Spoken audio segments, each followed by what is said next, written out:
मुझे पता चल जाएगा कि कौन मेरे बारे में बुरा चाहता है और कौन मेरे बारे में अच्छा चाहता है। मैं ये वाला चूज करूंगी। इस तरीके से मैं अपने आप को प्रोटेक्ट कर सकती हूँ। हाँ, गुड मॉर्निंग मम्मी। क्या हुआ, आप रो क्यों रही हैं? बेटा तुम्हें याद है मेरी बेस्ट फ्रेंड आज सुबह सुबह उसकी डेथ हो गई।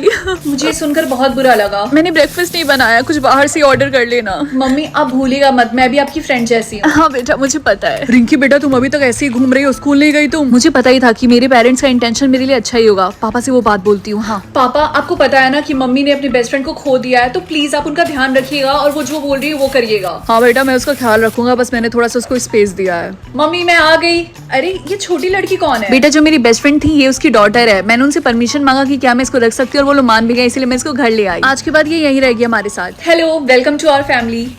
मम्मी ये बात क्यों नहीं कर रही? जो इसकी मॉम के साथ हुआ उसकी वजह से थोड़ी सी शॉक में है। खैर आज के बाद से तुम इसकी बड़ी बहन हो, उसका ख्याल रखना। मुझे इसका इंटेंशन क्यों नहीं दिखाई दे रहा। खैर वैसे भी ये छोटी सी बच्ची है, ये मेरे बारे में क्या ही बुरा सोचेगी। पापा मम्मी मुझे टाइम ही नहीं दे रही उस छोटी सी बच्ची की वजह से। प्लीज आप कुछ करिए ना। बेटा तुम्हारी मम्मी चाहती थी कि वो छोटी सी बच्ची हमारे पास रहे, और वैसे भी तुमने मुझे बोला था ना कि जैसा वो बोले वैसा आप भी करिएगा, इसीलिए मैंने भी हाँ बोल दिया। हाँ मैंने ही तो बोला था। और हाँ बेटा हमारे पास एक्स्ट्रा रूम नहीं है, इसीलिए वो तुम्हारी रूम में रहेगी आज के बाद से। क्या? उसका ख्याल रखना।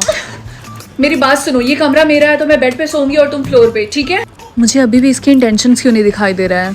तुम कुछ बोलती क्यों नहीं हो? क्या तुम गूंगी हो? मम्मी क्या मैं आपके पास सो जाऊं? रिंकी बेटा ये तुम कैसी बातें कर रही हो, तुम बड़ी हो गई और वैसे भी हमने तुम्हारा रूम क्यों बनवाया है। हाँ? वैसे मम्मी क्या वो लड़की सच में बात नहीं कर सकती? हाँ बेटा इतनी छोटी सी उम्र में उसके साथ ये सब हो गया, वो शौक में चली गई है। तुम्हें उसे समझना चाहिए, अब तुम उसकी बड़ी बहन हो। मम्मी अच्छा यही होगा कि आप उसको ऑर्फनेज में डाल दें। रिंकी ये सब बात करने का भी सही टाइम नहीं है, जाके सो जाओ। मुझे ऐसे घूरो मत, मुझे सुबह उठ के स्कूल जाना है, मुझे चैन से सोने दो। मुझे वॉशरूम जाना है। इसको मैं थोड़ी देर के लिए अकेला तो छोड़ ही सकती हूँ, वैसे भी ये सो रही है। मजा ही आ गया। हाँ, तुमने तो मुझे डरा ही दिया। तुम इतनी रात को यहाँ पे क्या कर रही हो? तुम्हारे एज के बच्चे इस टाइम सो रहे होते हैं। हाँ